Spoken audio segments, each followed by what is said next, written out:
बार्शी शहरात ओढ्याच्या कडेला रस्त्यावर बसून गप्पा मारताना पहाटे 1 वाजता एका अल्पवयीन मुलीस धमकावत तिचे लैंगिक शोषण केल्याप्रकरणी संदीप मोहन लंकेश्वर वय 32 राहणार बार्शी यास बार्शीचे जिल्हा व सत्र न्यायाधीश विक्रमादित्य मांडे यांनी दोषी ठरवून 10 वर्षे सक्त मुजरी व दंडाची शिक्षा सुनावली।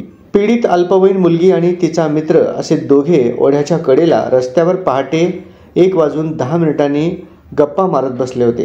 त्यावेळी आरोपी संदीप लंकेश्वर हा तेथे गेला। प्रथम त्याने पीडित अल्पवयीन मुलीच्या मित्रास ढकलून देत हुसकावून लावले। नंतर त्याने पीडित मुलीस धमकावत तिचे तोंड दाबले।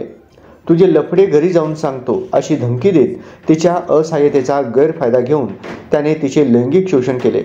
या प्रकरणी पीडित मुलीच्या मित्राने बार्शी शहर पोलीस ठाण्यात दिलेल्या फिर्यादीनुसार लैंगिक अत्याचार, लैंगिक शोषणापासून बालकाचे संरक्षण तसेच मारहाण आणि धमकावल्याच्या आरोपावरून संदीप लंकेश्वर याच्या विरोधात गुन्हा दाखल करण्यात आला आहे। उपविभागीय पोलीस अधिकारी जालिंदर नालकुल व पोलीस निरीक्षक बालाजी कुकडे आणि उपनिरीक्षक प्रवीण शिरसाट यांनी गुन्ह्याचा तपास केला।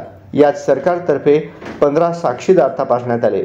सरकारतर्फे ॲडव्होकेट दिनेश देशमुख व ॲडव्होकेट प्रदीप बोचरे यांनी काम पाहिले।